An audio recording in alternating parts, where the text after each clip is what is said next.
Assalamualaikum warahmatullahi wabarakatuh. Perkenalkan, namaku Intan Anjani Aulia Awaliyah, NIM 20135210046. Aku dari Manajemen Sumber Daya Perairan, Fakultas Kelautan dan Perikanan, Universitas Udayana. Nah, pada kesempatan kali ini, aku di sini akan bahas tentang materi vektor dalam fisika dasar. Kalian perlu tahu apa pengertian vektor. Kalian pasti juga sudah tidak asing dengan kata-kata ini, materi ini. Ini adalah materi dasar fisika. Nah, yang pertama kita akan bahas tentang apa itu vektor.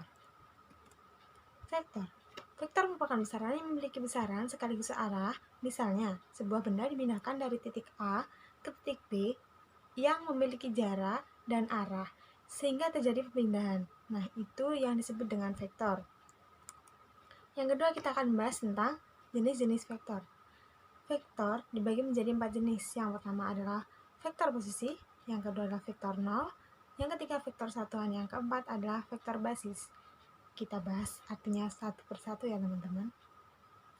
Vektor posisi. Vektor posisi adalah suatu satuan vektor yang posisi titik awalnya di titik 0,0 dan titik ujungnya kita ibaratkan di titik A. Nah, titik A ini bisa sesuai dengan angka yang sudah ditentukan dalam soal.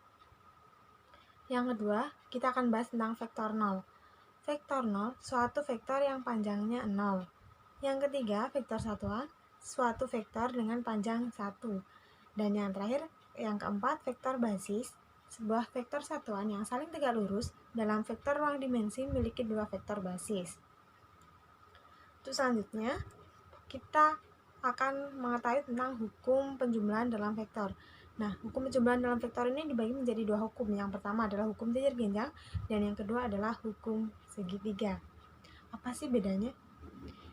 Vektor, hukum jajar genjang penjumlahan vektor merupakan metode jajar genjang adalah metode menentukan resultan vektor dengan memodifikasi titik himpit dan arah vektor.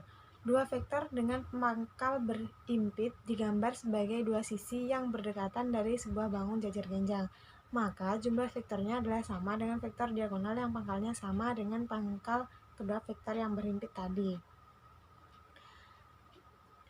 Dan dua vektor tadi kita misalkan dalam vektor A dan vektor B sebelumnya terpisah.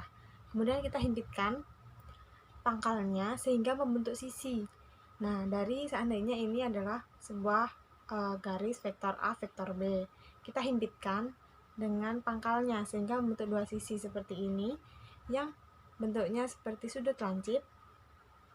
Nah, sehingga membentuk sudut alfa. Sudut lancip ini tadi akan terbentuk sudut alfa, sehingga masing-masing vektor menjadi sisi-sisi yang berdekatan dari sebuah jajar genjang seperti yang diilustrasikan tadi, seperti sudut lancip. Rumus penjumlahan vektor pada metode jajar genjang resultan dua vektor dapat dicari dengan rumus R sama dengan akar dari A kuadrat plus B kuadrat plus 2 kali A B cos alfa. Ini hukum segitiga penjumlahan vektor. Metode ini mirip dengan metode jajar genjang. Penjumlahan atau selisih dua buah vektor dapat diselesaikan menggunakan metode segitiga dengan langkah-langkah. Yang pertama, pangkal dari vektor kedua diletakkan pada ujung vektor pertama. Nah, hasil penjumlahan digambarkan dari pangkal vektor pertama ke ujung vektor kedua. Nah, bedanya untuk jajar genjang kita hanya mendapatkan sudut dari dua vektor. Nah, untuk segitiga ini dari sudut vektor A dan vektor B. Nah, ini hasilnya akan dijumlahkan.